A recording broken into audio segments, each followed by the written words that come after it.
घायल की गति घायल जाने, घायल की गति घायल जाने, और न जाने कोई, और न जाने कोई। जौहरी की गति जौहरी जाने, जौहरी की गति जौहरी जाने, की जिन जौहर होय, की जिन जौहर होय। एरी में तो प्रेम दीवानी, मेरो दर्द न जाने कोई।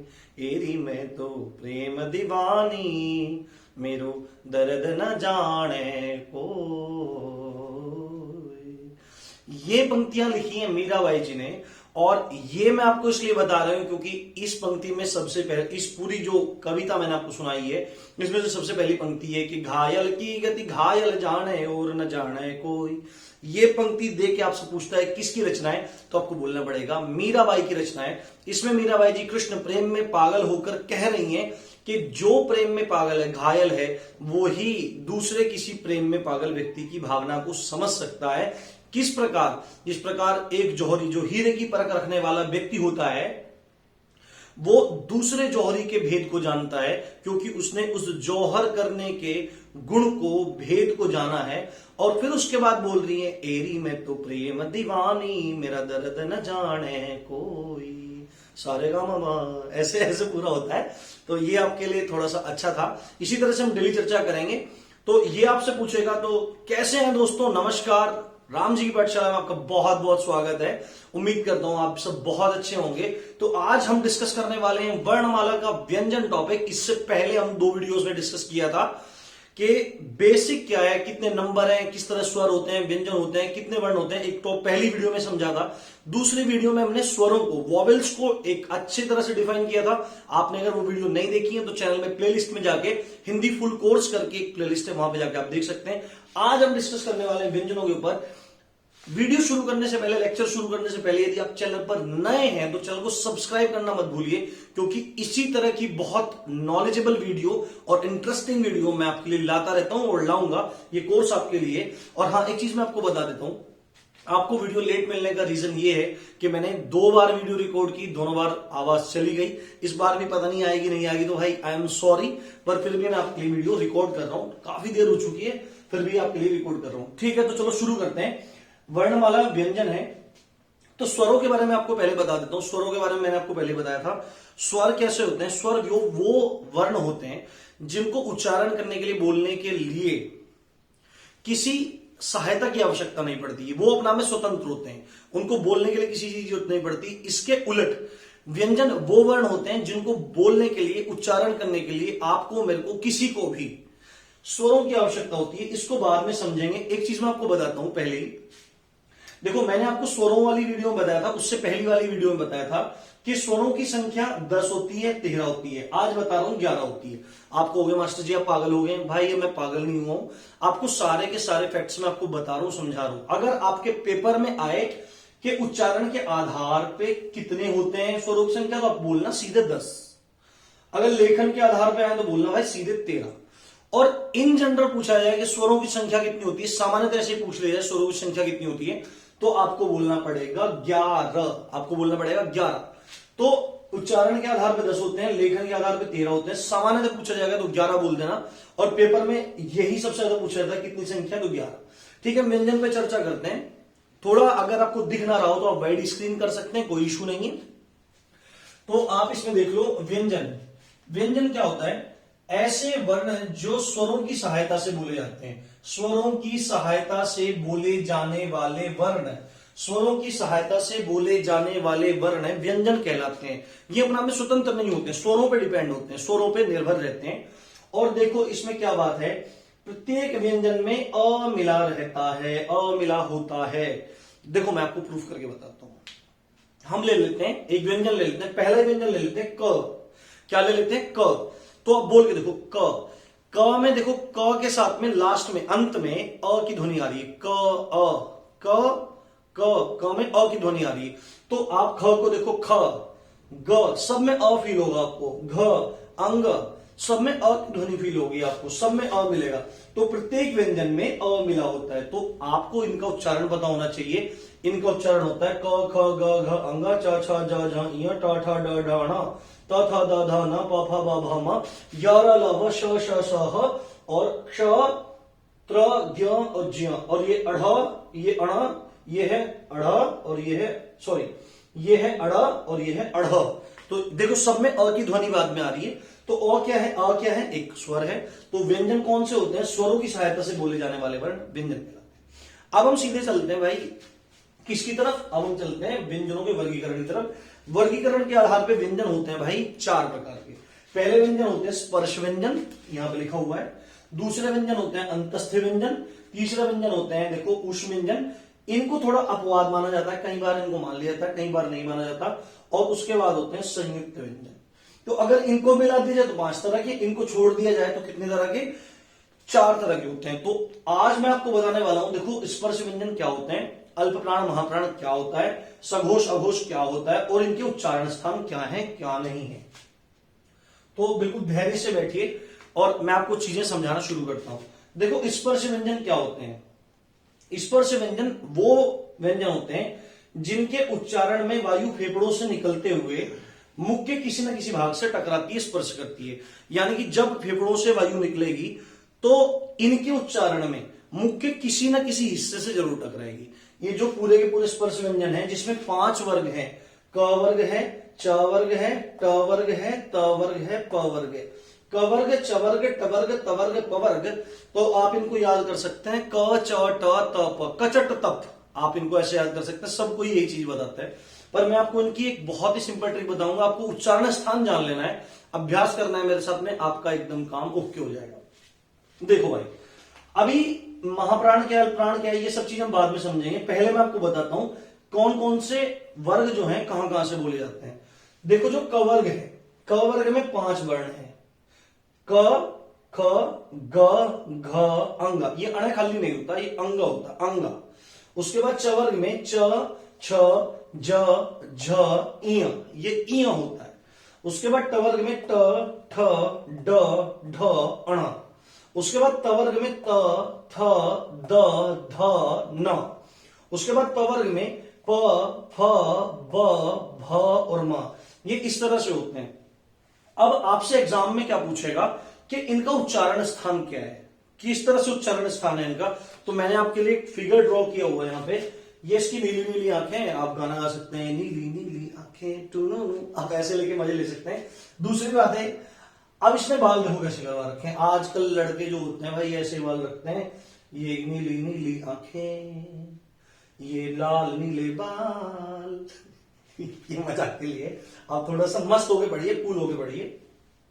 तो मैं आपको एक चीज समझाने की कोशिश कर रहा हूं कि जो ये 5 वर्ग हैं ये मुख के अलग अलग 5 भागों से स्पर्श करते हुए निकलते हैं। मतलब जब इनका उच्चारण करते हैं तो फेफड़ों से निकलने वाली जो वायु है वो मुख के 5 अलग अलग भागों से स्पर्श करके निकलती है। और उसी के आधार पर हम इन पांचों वर्गों के स्थान को डिसाइड करेंगे, इनके वर्ग को डिसाइड करेंगे। देखो ये पूरा व्यक्ति का एक फेस बना हुआ है भाई, ड्राइंग जैसी भी है, देख लो। ये जो स्थान है ये कंठ है, गला है। उसके बाद दूसरा जो स्थान है ये जो जहां पे जीभ लग जाती है ऊपर, ये वाला, ये ऊपर जो मुंह की छत है, मुंह की छत में जहां आप इजीली जीभ लगा देते हैं, ये है मूर्धा। उसके पीछे थोड़ा सा पीछे, मूर्धा के पीछे ऊपर छत में ही ये देखो, ये ऊपर मूर्धा जहां पे आपने जीभ लगा दिया। उसके बाद ये जो स्थान है मूर्धा थोड़ा पीछे, ये है भाई तालु। उसके बाद जो चौथा स्थान है वो है दांत, और पांचवा स्थान है वो है ओष्ठ या होठ या लिप्स। तो ये 5 स्थान है। इन्हीं 5 स्थानों को अलग अलग वर्ग हिट करता है, स्पर्श करता हुआ निकलता है। तो हम देखते हैं कि कवर्ग कहां से आता है, मतलब कवर्ग किसको टच करता है। तो अभी देखो हमको क्या करना है, हम यहां तो बढ़ेंगे भाई ऊपर से नीचे की तरफ, नीचे से ऊपर से नीचे की तरफ। और ये जो मुख है अलग अलग स्थान है, यहां बढ़ेंगे नीचे से ऊपर की तरफ। अगर आप कवर्ग लेंगे तो आपको कंठ में जाना पड़ेगा, इस चीज को ध्यान से समझिए। आप अगर कवर्ग लेंगे तो आपको कंठ में जाना पड़ेगा, कंठ में आप जाएंगे, कंठ में जाएंगे आप। देखो कैसे, अब जो कवर्ग है, आप बोल के देखना मेरे साथ, आपको फील हो जाएगा। जो कवर्ग है, कवर्ग में क, ख, ग, घ, अंग, ये कंठ से बोले जाने वाले व्यंजन हैं। तो जो क्या बोला, क, ख, ग, घ, अंग। तो देखो आपको पता लग रहा होगा कहां से बोले जा रहे हैं, कंठ से। क, ख, आप मेरे साथ बोलिए, अच्छे से समझने का प्रयास कीजिए। क, ख, ग, घ, अंग, ये कहां से निकल रहे हैं, कंठ से निकल रहे हैं। तो जितना भी कवर्ग है वो कहां से निकलता है, कंठ से निकलता है। और कवर्ग कंठ से निकलता है, इसीलिए कवर्गों को क्या बोला जाता है, मैं यहां ऊपर लिख देता हूं, मेरे पास स्पेस थोड़ा कम है। तो कवर्ग को बोलते हैं कंठय। क्या बोलते हैं, कंठय। आपसे पूछेगा कि कवर्ग को कैसा वर्ग है, तो आपको बोलना पड़ेगा कंठय वर्ग है। क्यों, क्योंकि जब वायु फेफड़ों से निकलती है और इस कवर्ग का उच्चारण करते हैं तो वह कंठ में स्पर्श करती है। क, ख, ग, घ, अंग। आपको क्लियर हो गया होगा। तो इनको बोलते हैं कंठय। उसके बाद हम बात करते हैं चवर्ग की। चवर्ग में है च, छ, ज, झ, इय।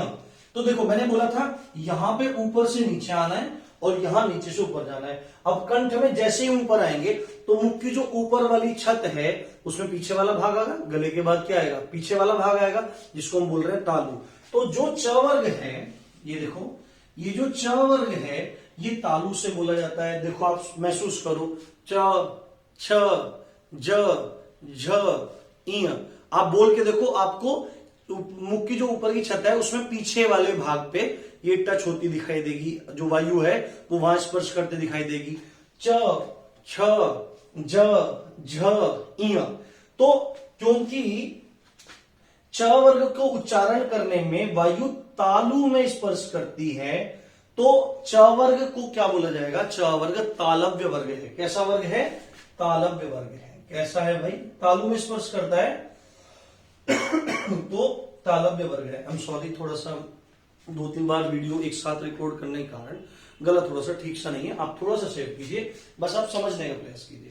अब क वर्ग है कंठ है, क्योंकि कंठ से पांचों के पांचों व्यंजन निकल रहे हैं। च वर्ग है तालव्य, क्योंकि तालु से निकल रहा है। उसके बाद ट वर्ग में आ जाते हैं, ध्यान से समझने का प्रयास कीजिए। जो ट वर्ग है वो मूर्धा से टच होकर निकलता है। जो मुख की ऊपर वाली छत है उसका पिछला भाग तालु, जिससे च वर्ग निकल रहा है। और ट वर्ग ये मूर्धा है, जो ऊपर बिल्कुल जहां आप डायरेक्ट जीभ लगा देते हैं, जब पिज्जा खाते हैं ऊपर की जो ये दीवार जल जाती है ना, आपकी खाल से निकल जाती है वहां से, ये वाली, ये तो ये वाली जो दीवार है इसको बोलते हैं मूर्धा। और ट वर्ग मूर्धा से टच होकर निकलता है। देखो आप फील करो, वायु फील होगी। ट, ठ, ड, ढ, अण, एकदम वायु ऊपर लगेगी और फिर मुंह से निकलती हुई दिखाई देगी। बोल के देखो, ट, ठ, ड, ढ, अण। तो इस तरह से पूरी की पूरी दिखाई दे रही है। तो ट वर्ग कहां से निकलता है, ट वर्ग मूर्धा से स्पर्श करते हुए निकलता है। मूर्धा से स्पर्श करके निकलने के कारण ये वर्ग कैसा है, ट वर्ग है मूर्धन्य वर्ग। कैसा वर्ग है दोस्तों, मूर्धन्य वर्ग है। मूर्धन्य वर्ग है, आपको ये बात ध्यान रखनी है। तो क वर्ग कैसा है, कंठ है, क्योंकि कंठ से निकलता है। च वर्ग कैसा है, तालव्य, क्योंकि तालु से निकलता है। ट वर्ग कैसा है, मूर्धन्य, क्योंकि मूर्धा से निकलता है। अब बात आती है त वर्ग की।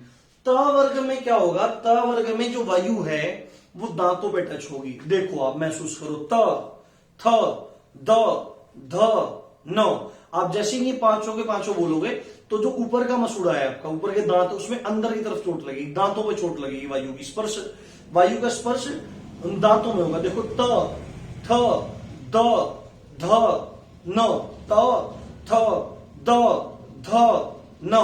तो क्योंकि इन जो त वर्ग है, इस त वर्ग के, एक सेकेंड, इस त वर्ग के जितने भी व्यंजन हैं उनकी उत्पत्ति कब होती है, जब फेफड़ों से निकलने वाली वायु दांतों से टकराती है। और त वर्ग दांतों से निकलता है, दांतों को स्पर्श करते हुए निकलता है, इसलिए कैसा है, दंतय। कैसा है भाई, दंतय, दंतय है। तो क वर्ग कैसा है, कंठ, क्योंकि कंठ से निकलता है। च वर्ग कैसा है, तालव्य, क्योंकि तालु से निकलता है। ट वर्ग कैसा है, मूर्धन्य, क्योंकि मूर्धा से निकलता है। त वर्ग कैसा है, दंत, क्योंकि दांतों से निकलता है। और लास्ट बचा प वर्ग। लास्ट बच रहा है प वर्ग, और प वर्ग निकलता है आपके होठों से। बिना होठों का प्रयोग किए आप प वर्ग को नहीं बोल सकते। प फ ब भ म। देखो आप बोल के देखो, आपके होठों को टच करते हुए निकलेगी, आपके होठ बंद हो जाएंगे। प फ ब भ म। तो क्योंकि होठों से टच होते हुए निकलता है प वर्ग, या प वर्ग की उत्पत्ति होती है होठों से, इसलिए इसका नाम है ओष्ठ्य। क्या चीज है? ओष्ठ्य। क्या है? ओष्ठ्य। तो क वर्ग निकलता है कंठ से, च वर्ग निकलता है तालु से। अब क वर्ग निकलता है कंठ से तो कंठ्य, च वर्ग निकलता है तालु से तो तालव्य, ट वर्ग निकलता है मूर्धा से तो मूर्धन्य, त वर्ग निकलता है दांतों से तो दंत्य, और प वर्ग निकलता है ओठों से, होठों से, तो इसलिए ओष्ठ्य। आपको ध्यान रखना है, आपका एक भी क्वेश्चन छूटेगा नहीं भाई। बोल के देख लेना पेपर में, अगर आपको समझ नहीं आएगा, याद नहीं रहेगा, तो बोल के देख लेना, एकदम पता लग जाएगा। उच्चारण सही होना चाहिए आपका। तो अब ये सारी बात आई। अब ये पूरा का पूरा वर्ग भी पूछ सकता है, क वर्ग कैसा है, ख वर्ग कैसा है, ट वर्ग कैसा है, या पर्टिकुलरली ऐसे पूछ सकता है कि जो ड है वो कैसा है, वो कंठ है, तालव्य है, मूर्धन्य है, दंत है, ओष्ठ है। तो आपको तुरंत याद आना चाहिए ट वर्ग के अंतर्गत ड आता है। आप बोल देखो ट ठ ड ढ अण, आपको पता लग जाएगा कि ये कैसा है, ये ट वर्ग में है। और ट वर्ग की उत्पत्ति कहां से होती है? मूर्धा से होती है, ऊपर चोट लगती है। ट ठ ड, तो आपको एकदम से पता लग जाना चाहिए ट वर्ग मूर्धन्य है, और ये ट वर्ग के अंतर्गत आता है, इसलिए मूर्धन्य है। तो इसीलिए कुछ भी, इन सब में से कुछ भी पूछ लिया जाए तो आप बोल के देख लेना, आपका क्वेश्चन सही हो जाएगा मेरे दोस्त। अब उसके बाद मैं आपको एक चीज बताने वाला हूं। अब आपको मैं महाप्राण और अल्प प्राण की बात बताने वाला हूं। देखो प्राण क्या होता है? प्राण होती है हमारी प्राणवायु, जो आपके फेफड़ों में हवा चल रही है, ऑक्सीजन चल रही है, जिसकी वजह से आपकी मेरी सबकी सांसें चल रही हैं, तो उसी को बोलते हैं प्राण या प्राणवायु। और अल्प का मतलब होता है कम, और महा का मतलब होता है ज्यादा। अल्प का मतलब होता है कम, महा का मतलब होता है ज्यादा। तो जिन व्यंजनों को बोलने में, जिन व्यंजनों के उच्चारण करने में कम प्राणवायु खर्च हो, या आपको कम प्राणवायु की आवश्यकता हो, तो उनको बोलते हैं अल्प प्राण। और जिन वर्णों को बोलने में, जिन व्यंजनों को बोलने में आपकी ज्यादा प्राणवायु लगे, आपको ज्यादा शक्ति लगानी पड़े, तो उन व्यंजनों को बोलते हैं महाप्राण। तो अल्पप्राण वो जिसमें कम आपको शक्ति और या कम प्राणवायु आवश्यकता पड़े, अल्पप्राण। और महाप्राण वो जिनमें आपको ज्यादा शक्ति की, ज्यादा प्राणवायु की आवश्यकता पड़े, वो महाप्राण। आपको क्लियर हो गया होगा, सिंपली समझते चले जाओ। तो ये 5 के 5 वर्ग हैं, और देखो ये 5 वर्ग हैं, और 5-5 इसमें अक्षर है। ये प्रथम अक्षर है, द्वितीय अक्षर है, तृतीय अक्षर है, चतुर्थ अक्षर है, ये पंचम अक्षर है। एक चीज आपको ध्यान रखनी है, स्पर्श व्यंजन है पांचों वर्ग स्पर्श व्यंजन है, और प्रत्येक वर्ग का जो पंचमाक्षर है, ये अंग, इय, अण, न और म, इन पंचमाक्षर को नासिक्य भी बोलते हैं। ये जो पंचमाक्षर है ये नासिक्य भी कहलाते हैं। आपसे पूछेगा कि नासिक्य कौन कौन से व्यंजन है, तो आपको बोल देना पड़ेगा अंग, इय, अण, न और म। नासिक्य क्यों? जब आप बोलते हैं तो जो हवा है वो नाक से होते हुए निकलती है। कहां से होते निकलती है? नाक से। आप बोल के देखो अंग, इय, अण, न और म। आपके एकदम कहां एकदम जोर पड़ता दिखाई देगा? नाक पे। बोल के देखो अंग, इय, अण, न और म। इन पांचों की पांचों जो पंचमाक्षर है, प्रत्येक वर्ग के पांचवें अक्षर हैं, वो कैसे हैं? वो नासिक हैं। आपको ये चीज ध्यान रखनी है, पेपर में पूछा जाता है, पूछा जाएगा। उसके बाद अब देखो ये है, अब अल्पप्राण महाप्राण की बात कर लेते। समझा चुका हूं मैं आपको, प्रत्येक वर्ग का जो पहला, तीसरा और पांचवा अक्षर है, प्रत्येक वर्ग का पहला, तीसरा और पांचवा जो अक्षर है वो अल्प प्राण है, यानी कि इनको बोलने में आपको कम प्राणवायु की आवश्यकता पड़ेगी। और प्रत्येक वर्ग का दूसरा और चौथा, देखो मैंने थोड़ा अलग कलर से दिखाया, दूसरे चौथे को ब्लैक इससे दिखाया है, किससे? नीले से दिखाया है। तो प्रत्येक वर्ग का पहला, तीसरा और पांचवा अल्प प्राण है, यानी इनको बोलने के लिए आपको कम प्राणवायु की आवश्यकता पड़ेगी, कम जान लगानी पड़ेगी, कम शक्ति की आवश्यकता पड़ेगी। और प्रत्येक वर्ग का दूसरा और चौथा महाप्राण है। देखो आप बोल के देखो, आप बोल के देखो क, ग और अंग, क, ग और अंग, पहला, तीसरा, पांचवा बोल रहा हूं, क, ग, अंग। आपको ज्यादा आवश्यकता नहीं पड़ी, ज्यादा आपकी जान नहीं लगी, ज्यादा आपकी शक्ति नहीं लगी, ज्यादा प्राणवायु आपकी नहीं लगी। जबकि आप दूसरा और चौथा बोलो ख और घ, तो आपको ज्यादा आवश्यकता लगी, आपको ज्यादा शक्ति देनी पड़ी। तो ज्यादा शक्ति देनी पड़ रही है तो महाप्राण है, कम शक्ति देनी पड़ रही है तो अल्प प्राण है। तो पहले वो प्रत्येक वर्ग का पहला, तीसरा, पांचवा, 1, 3, 5 अल्प प्राण, 2, 4 महाप्राण, ये आप याद रखिए। दूसरा जो टॉपिक है अघोष और सघोष। अघोष और सघोष ये टॉपिक आपको याद रखना चाहिए। देखो अघोष और सघोष, बात कर लेते हैं घोष।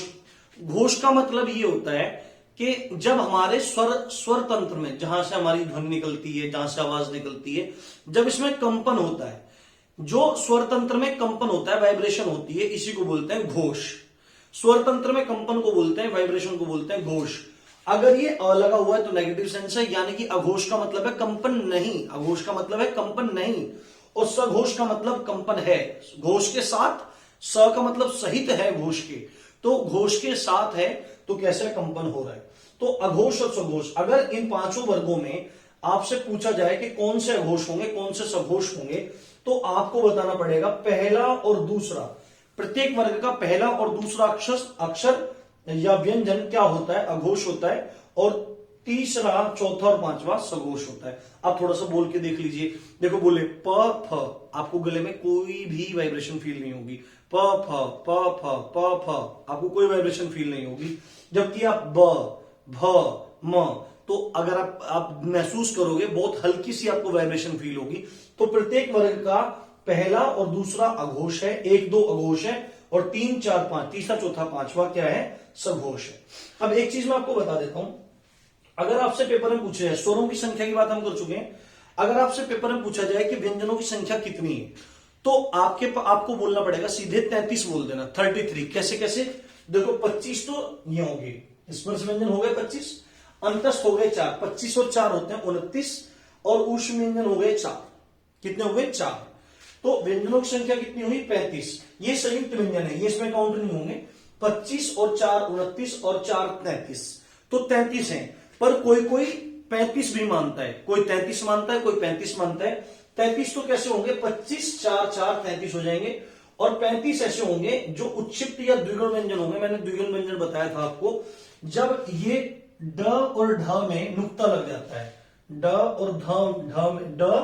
और ढ में नुक्ता लग जाता है, तो यहां उच्चारण है ड और यहां है अड़, यहां है ढ, यहां है अड़, और यहां है ढ, यहां है अढ़। तो ये उच्छिष्ट व्यंजन हो जाते हैं, द्विगुण व्यंजन हो जाते हैं, और इनको भी काउंट कर लेते हैं, तो 35 हो जाते हैं। तो फिर आपको बता देता हूं, अगर पेपर में दोनों ऑप्शन हो, 33 और 35 हो, तो 35 लगाना, और अगर खाली 35 हो तो 35 लगाना, 33 हो तो 33 लगाना, दोनों ही कंडीशन में 35 लगाना। तो इस चीज को आपको ध्यान रखना है। तो ये सारी की सारी बात रही स्पर्श व्यंजन के बारे में। अब अंतस्थ व्यंजन की बात कर लेते हैं। अंतस्थ व्यंजन, अंत का मतलब होता है बीच में, अंत का मतलब होता है बीच में, और स्थ का मतलब होता है स्थित। तो किस बीच में स्थित, किसके बीच में स्थित, वे व्यंजन जो स्पर्श व्यंजन और ऊष्म व्यंजन के बीच में स्थित हैं। स्पर्श व्यंजन और ऊष्म व्यंजन के बीच में स्थित हैं, स्पर्श व्यंजन और ऊष्म व्यंजन के बीच में स्थित हैं, उनको बोलते हैं अंतस्थ व्यंजन, और इनकी संख्या है 4। कौन कौन से हैं, य र ल और व, य र ल व, ये 4 क्या हैं, ये हैं अंतस्थ व्यंजन। और ये किस प्रकार के हैं, ये चारों के चारों अल्प प्राण हैं। अल्प प्राण होने का मतलब एक बार फिर बता देता हूं, अल्प प्राण है कि आपको इनको बोलने में ज्यादा प्राणवायु की आवश्यकता नहीं लगने वाली।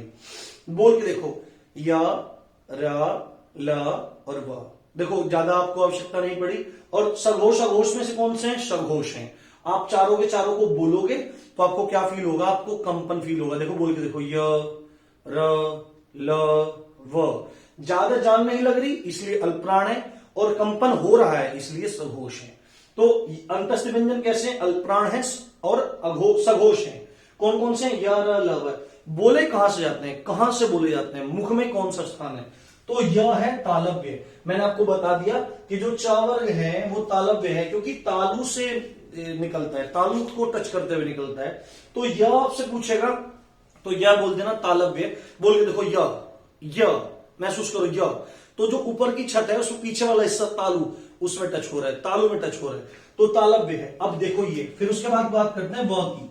जो व है वो दंतोष्ठ है। दंतोष्ठ मतलब दंत और ओष्ठ, दांत और होठों, दांत और होठों को मिलाकर ही ये निकाला जा सकता है। देखो बोल के देखो, व, तो व में क्या होता है, जो ऊपर वाले दांत हैं उनमें चोट लगती है अंदर की तरफ, और फिर होठों पे चोट लगती है। व, तो ये देखो आपको क्लियर हो गया होगा, व कैसा है, दंतोष्ठ है। और जो र और ल है ये वर्त से है। कैसे हैं, वर्त से। आपको किसी ने नहीं बताया होगा भाई साहब, ये किसी एक ने बता दिया और दो ने बता दिया तो मैं कहता नहीं, पर यूट्यूब पे आप जितनी वीडियो देख लो वर्णमाला संबंधित, वत्स्य आपको किसी ने बताया होगा, नहीं तो किसी ने नहीं बताया होगा। वत्स्य का एक्चुअली मीनिंग है दंतमूल, जो दांतों की जड़ है, दांतों की जड़ है, ये वहां से टच होते हुए निकलते हैं, मतलब जो हवा है ये वहां टच होती है। बोल के देखो, र र र, जो ऊपर वाले दांत हैं उनमें चोट लगती है, र र, दंतमूल से निकलते हैं। वत्स्य का मतलब है दंतमूल, देखो यहां पर मैंने लिख रखा है, वत्स्य का मतलब है दंतमूल, दंतमूल से निकलते हैं। र और ल कैसे हैं, वत्स्य हैं, यानी कि दंतमूल से निकलते हैं। अब एक इंपॉर्टेंट क्वेश्चन, य और व, ये जो तालव्य और दंतोष्ठ हैं, य और व, य और व, इनको अर्धस्वर बोला जाता है। अर्धस्वर का मतलब क्या होता है, ये कभी स्वर की तरह से बर्ताव करते हैं और ये कभी व्यंजन की तरह से बर्ताव करते हैं। कभी स्वर की तरह बर्ताव करेंगे, कभी व्यंजन की तरह बर्ताव करेंगे, तो ना स्वर हुए ना व्यंजन हुए, तो इनका नाम रख दिया अर्धस्वर। पेपर में आएगा तो बोल देना य और व अर्धस्वर कहलाते हैं। उसके बाद अगला जो टॉपिक है वो है ऊष्म व्यंजन, मतलब अगला जो वर्गीकरण है वो ऊष्म